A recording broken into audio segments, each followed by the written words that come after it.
Welcome to YogiViews, where my guest is yoga itself, through interviewing those who practice it, teach it, sell it, or simply love it. I am Sausys.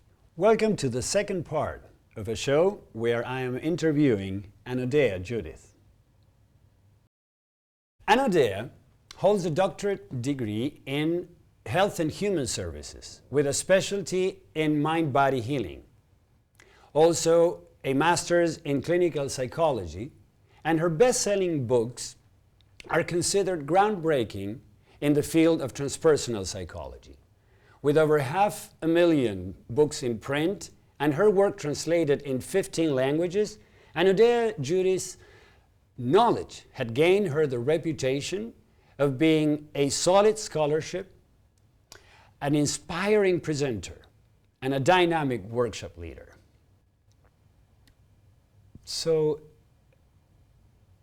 is there a correlation a correlation between certain imbalances or blockages in particular chakras and some of the classical psychological illnesses or diseases that you were mentioning, that you were referring to in general terms? Yeah, no, I don't see them as related to, like the DSM psychopathology terms, like, borderline or this or that. Lives in this chakra. I do see them related to developmental stages of childhood. And so they are really developmental psychology. They map onto that. They are also stages of Jungian individuation. And they can be correlated to various character structures, which is a bioenergetic term, of certain defense patterns that happen in certain shapes of bodies.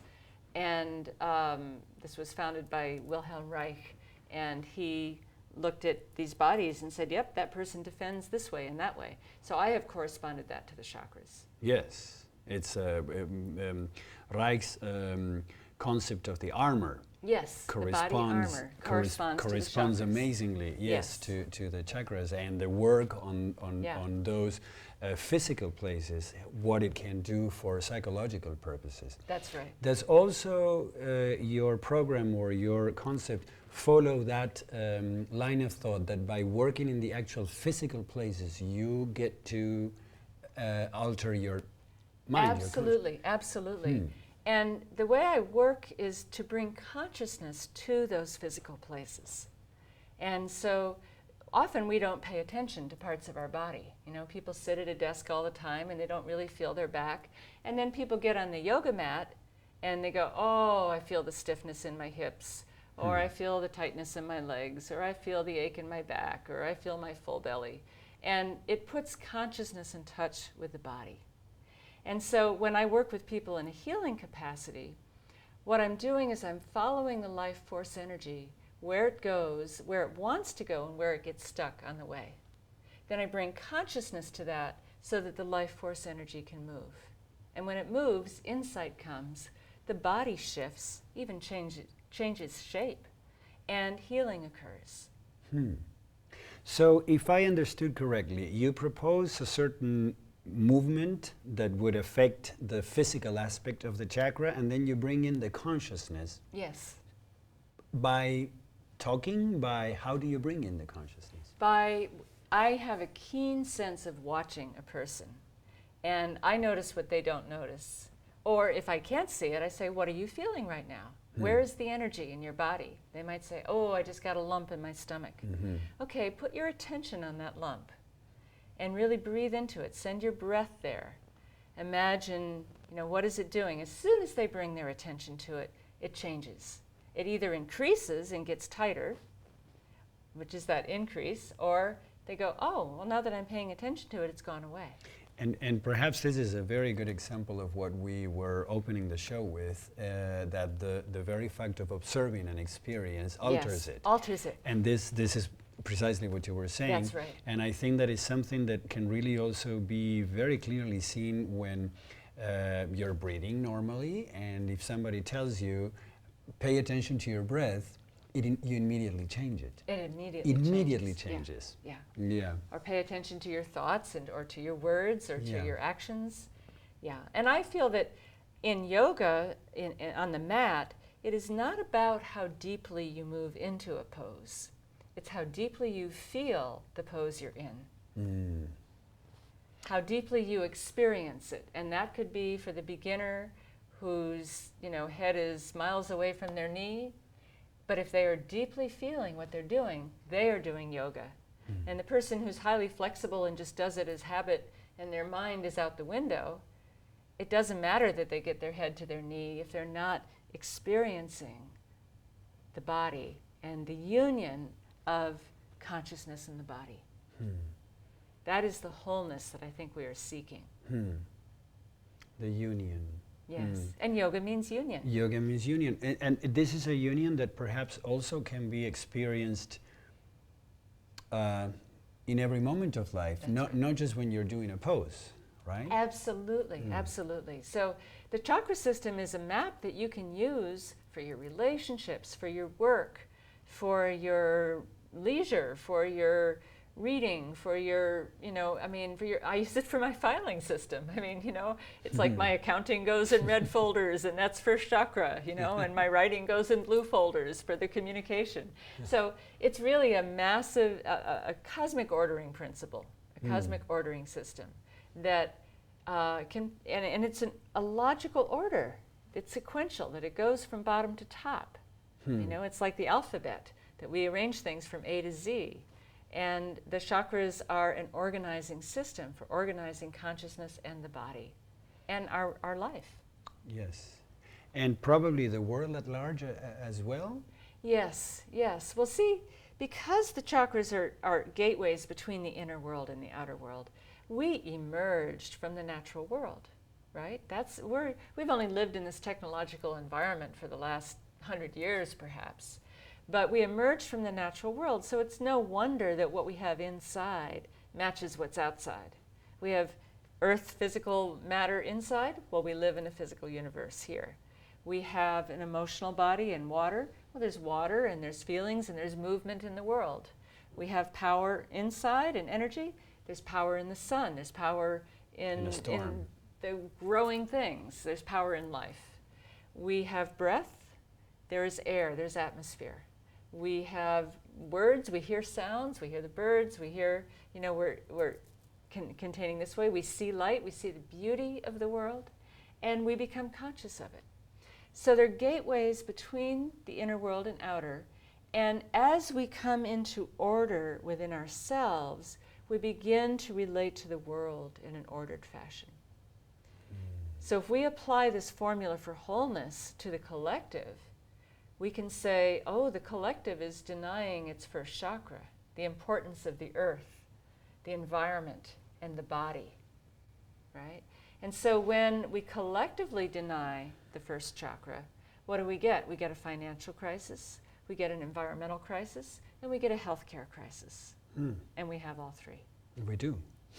Because collectively, we have not valued on equal measure the body and its relation to the earth. We've come from a period of history that says, oh, it's all in the mind. Yes, an over appreciation of the mind. Yes, imbalance. It's not that the mind is amazing. It's wonderful, yes. And consciousness is what it's about, but not disembodied consciousness. Embodied consciousness. That is the challenge of the human being, to fully awaken. And yoga is a path for embodying consciousness. Now, in terms of the individual, you just mentioned that it's not just about postures. What are some others of techniques or tools that yoga provide to work with our chakras? And I would say probably to work with them towards balancing them, but also towards being aware of them. So what other tools? Because the first step is awareness, to realize, oh my goodness, I overcompensate here and I avoid there, so therefore I'm out of balance. I need to stop avoiding this. And in the kleshas, it's raga and devesha, attachment and avoidance, right? So these are ways that we get off center, that we distort our core. So first is to become aware of that. And then there are certain postures that will emphasize the experience of a particular chakra. And there are practices such as grounding for the first chakra. There is just moving in general. There is getting your energy up and going, and you might not even do yoga. Maybe you go running in the morning, to get your third chakra going. There's practices with the breath. There's practices in how we do relationship. Do we take each relationship as an opportunity to love, to bring it to the highest level, to be compassionate, to be forgiving, to regard the other person as important as yourself? Do we take each opportunity for that? Do we speak our truth? We can sit on the mat and chant till the cows come home, but if we aren't speaking truth in our lives, chanting is not as powerful as speaking what's really true inside. Do we really open our eyes and see? Or do we live in denial? Do we live in delusion? And do we realize? Do we come to realization, which sometimes I say is seeing through real eyes? Mm-hmm. Well, and when you were saying speaking the truth, I think that sometimes it's equally important to speak that truth to yourself. So it's not just about talking it with others, but to yourself. Mm-hmm. It is equally important. Mm-hmm. Now, Anodea, if you were to say 2 or 3 most common defenses that general individuals put up activating their chakra or allow their chakra to activate through these defenses, what would be the 2 or 3 of the most important ones? Well, I think one of them that is just prevalent through our culture is people living in their heads. Mm-hmm. They live in their minds, they live in their analysis, and they are not really living in their experience. They have an experience and they go, oh, that was interesting. But they're not in it. We have to be in it. We have to be living it. So it's because the experience here maybe wasn't pleasant once upon a time. And that was a defense against actually feeling what was going on in your family and your life that you had no control over. So that's a common defense. Another defense is really whooping up the power chakra and overcoming a common insecurity, a feeling I'm not good enough, I'm not going to be loved unless I make something of myself. The whole culture is that each person has to go and make their mark. So it becomes very ego-driven. So what we do is we get very excessive in the third chakra. We excessive doing, in which I say get someone into deep doo-doo. So excessive doing, it exhausts the first chakra because we're always doing and we can't sit still. That's a common defense. Some people loving too much. Some people not loving enough. Some people talking too much. Some people not talking enough, not being able to, they're afraid to speak up. They're afraid to speak their truth. So you've mentioned embodiment or grounding, which is a first chakra activity. You mentioned power, which is a third chakra activity. And you mentioned relationships, love or not love, which is a fourth chakra activity. Now, what are the signs of an imbalanced first chakra? So I'm trying to. This is good. Yeah, I'm trying to say. Let's say we don't need to get to the defense. Let's say we can intervene before the defense is installed. So what would be a good way for a regular individual to identify this? Well, you can look at the body. And you can see what I believe the body shapes itself around the chakras. So you can, if you have the eyes, you can look at a body and see. Very easy to see in first chakra. You look at the legs and how a person stands. Does it feel like the legs are big enough to hold up the body and that they are standing in their legs? Do their legs support them? So in general, someone with really skinny legs, especially skinnier than the rest of the body, is going to be toward the deficient end of the first chakra. This is I've just found this down the way. And someone that is excessive, because it's earth, will tend to make a heavy body. They'll say, well, I don't feel grounded unless I have a little more weight on me. Plus, eating is a survival instinct, right? We eat to survive. So when that becomes excessive, then someone has too much instinct to eat, and so that puts on weight. Right? But it's an attempt to ground. And many people, when they truly learn to ground, the weight falls off them. because they don't need the extra weight to do that anymore. They can dynamically and energetically ground. When deficient first chakra is ground, they feel more secure. They feel more present. What would be a sign for the power, for the third power chakra? How could we identify it? Well, you're looking at the overall energy level of the person. Some people don't have much energy. And some days we don't have much. And some people are full of energy. You can just feel it coming off them. When the third chakra is deficient, it tends to collapse. You know, this is all soft tissue right here. It's the only chakra in the body that has nothing but soft tissue in the front. So how we hold ourselves up, do we have muscle tone here? When we're tired, what do? We kind of collapse, right? So you can look at a withdrawn, collapsed third chakra that moves toward the back body. That would be deficient.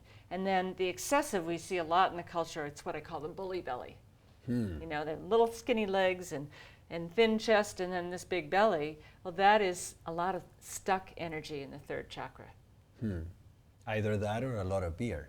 Yeah. They say beer belly, right? That's where the expression comes That's right. from. And the emotional. How can we understand or see an imbalance in the heart chakra? In the heart chakra, well, that, you know, how the shoulders are held and whether the heart will collapse. If you think about feeling sad, it's like, oh, there's a downward energy. The heart moves toward the back body, the shoulders move forward, and there is a collapse. And that would be a deficient, you know, when it's collapsed, we can't get as much breath, right? You know, you can't breathe as well when your shoulders are rounded. I've been working on this all my life to get my shoulders back and my chest open.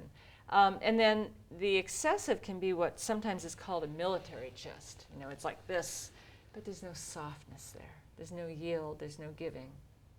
So we look at that in the carriage of the body.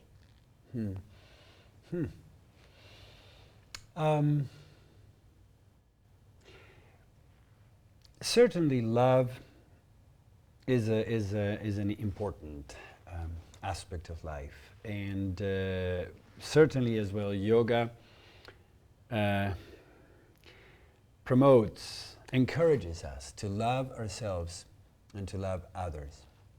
Now, I have found that there is a very interesting, straightforward association in the West, and particularly in psychology, between love and attachment. For the Western psychology, they are almost equal. To the point that John Bowlby, one of the great thinkers in regards to attachment, defined... Originators of attachment theory. Yeah, exactly, originator of attachment theory, defined attachment as a very strong emotional bond between two individuals. Yes. Just like that. Of course, he also referred him and his followers, especially Mary Ainsworth, who said that based on what type of attachment you have in an early age, That's right. you are going to develop a certain love life or a certain tendency of love style when you grow up. So much attachment is related to love for the Western world that how you attach as an infant will determine how you love as an adult. Now, on the other hand, and going back to the causes of suffering that Patanjali defined so clearly, saying that one of the straightforward tickets to suffering is attachment. We know that for the Eastern world, attachment is an impediment, is a difficulty towards spiritual development or success in yoga practice. What I'm personally interested in, what do you want to say about this? Yes, it's a wonderful question. Now, I think it's unfortunate that Bowlby used the word attachment, because what we're really talking about is connection. Now, connection is what we are built for. It's what we thrive on. Connection between ourselves and the environment, between ourselves and another person. We feel good when we feel connected. Unfortunately, just seeing that as attachment, that means, oh, I can't let go of you. I'm attached like glue. And that creates problems. Either, oh, I don't attach at all, I don't want to get attached to anything, I'm going to remain distant and aloof, or I'm going to be so attached to you that I'm going to follow you around wherever you go. I mean, I'm exaggerating. Yeah. And whether we attach to our mother appropriately and learn to bond, that's an important aspect. As you say, can we bond in a relationship? Which means when the person goes away, can we know that they're still there? You know, can we let go enough? So can we maintain the connection? Now, if we don't confuse those two words, then attachment I think of as the demon of the seventh chakra, because it fixates consciousness on a particular thing or a thought or a pattern or a behavior, and consciousness is not free to go to the infinite, which is its nature. So I think the Easterners are right in that attachment is an impediment, but connection is not. Yeah. And if you throw out attachment and throw out connection as well, you become very isolated. And you lose your opportunity to evolve, which comes through connection. So what you're proposing in a way is a way of keeping the love while getting rid of the attachment. Yes. But keeping the love That's right. in the equation. Keeping the the love, connection. keeping the connection. The connection, but Yes. not the attachment. Yes. Well, that would be great. And that is our challenge. That is the challenge, exactly. You know, and if I'm in relationship with you and you do something, you go away, or you do something, or you want some space, can I still love you and remain connected and say, okay, I don't have to be attached to you right now? Yes. Because attachment forces things to be a certain way, and you can't force life. No. No. And And you can't force love no. at all. No. No. You can't. And in fact, I've read a phrase that I liked very much that says, love is what's left after you've let go of everything you love. Oh, wow, that's great. Which is a great phrase to maybe to exemplify precisely what you were saying, that love is still the connection, but if we can let go of the attachment, That's right. then I think that we can even deepen our Yes. love. Yes, exactly. Because, exactly. and not just in relationships, bringing back the topic of the relationship with the self, we sometimes become so attached to ideas, images of ourselves, that I understand that that consciousness, that expansion of the consciousness about the self can't happen. That's right. Yeah. And most of those ideas are culturally imposed. You know, they're what the fashion is at the time. We don't know that that's how we should be, you know? Yeah. And consciousness is infinite. You know, it's like the divine is infinite. You cannot put limits on the divine. No. Now, we've been talking mainly about the self, certain postures, certain colors, certain sounds that would affect the self, and the ability of the self to expand the consciousness. But you were before clearly relating this process that happens in the individual to the larger process that happens in the community, in the humanity at large. And you brought up the crisis we are in. Yes. What's our way out? Do we have a way out? Well, one of my books, Waking the Global Heart, maps the chakra system onto human cultural development. And just as a human develops from one state of consciousness to another, the culture also is learning. We began in a primitive stage in the first chakra where the whole issue is survival. How do we stay warm in the winter? How do we didn't know about disease. We didn't know about, you know, germs. We didn't know about, you know, whether the earth was round. It was very primitive, instinctual state of consciousness. Then we evolved into farming, and we learned to control water for agriculture, and we built communities. So we grew up a little bit.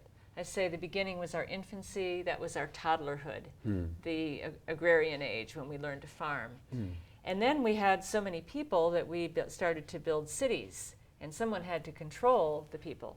All these people were living together that this is third chakra, that didn't know how to read or write, didn't know much about the world. We didn't have technology they didn't have newspapers, they didn't have radio, they didn't have cars and transportation systems. I mean, how do you coordinate cities of 50,000 people living like that? Well, it fell to strong rulers who had the power.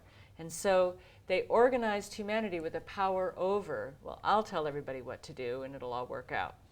And that was like a parent-child dynamic when humanity was young. We didn't know how to read or write. But all this time we've been learning. We've been growing up. We now are literate. We now have the internet. We now have spiritual practices. We now have power over our own, we can get in a car and drive wherever you want, any time of day. You can print your message on a bumper sticker. You can, write a blog. We have freedom and power we've never had before because we've been growing up. We're ready to move from the third chakra to the fourth chakra. And this crisis that we are in is the end of the era of the third chakra. It's been going on for 3,000 years. I call it the love of power. And so when you were a slave and you saw the guy up on top, he's got the power, you said, I want to be like him. And so we began to be ego-driven and emulate power as a way to have power. And we've been organized in a society from top down. But this is changing. We don't need that parent-child dynamic. It doesn't work anymore. The kids have grown up. Are we adolescents? We are adolescents. Oh, no. And the crises that are on the planet are our initiation into adulthood as a civilization. So they are what takes us from adolescence to adulthood. So this is like a gigantic rite of passage. Exactly. A rite of passage from the love of power to the power of love. A rite of passage that matures us. And some of the things that bring us maturity are spiritual practices, right? They evolve the mind, they evolve the body, they evolve the energy and the functioning of that organism. And so they are part of how we mature. Also, crises open the heart. And they teach us compassion. So we are really birthing the age of the heart chakra right now in our lifetimes. And something like wars which pit one part against another, or Republicans and Democrats, or conservatives and progressives, however you want to phrase that, it is this football game, and taxpayer money is wasted on which team gets ahead. And if we can rise above what I call dueling dualism, and we rise to the heart, then we move from competition to collaboration. We move from a chain of command to a web of connection. We move from markets to networks, from stockholders to stakeholders.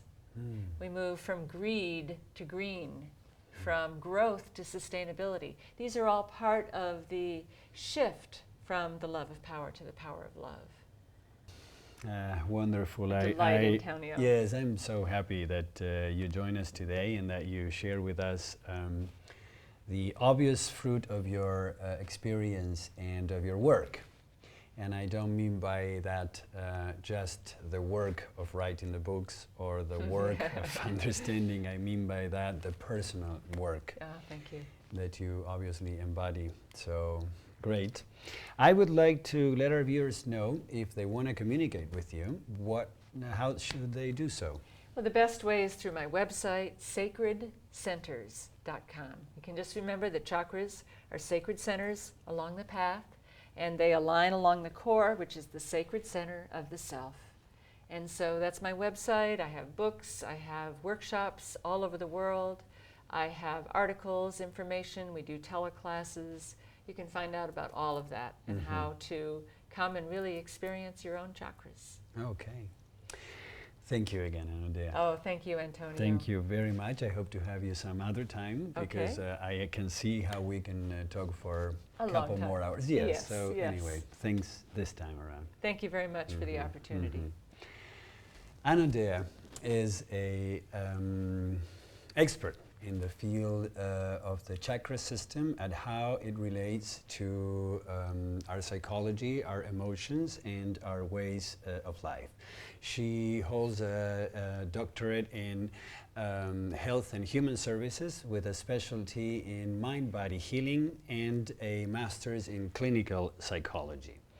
Her books have been considered groundbreaking in the field of transpersonal psychology, and with over 500,000 books in print and her work translated in 15 languages, Anodea's knowledge had gained her the reputation of being an inspirational speaker, a dynamic workshop leader and a wonderful person. So I hope you had enjoyed this show, and I look forward to the next time.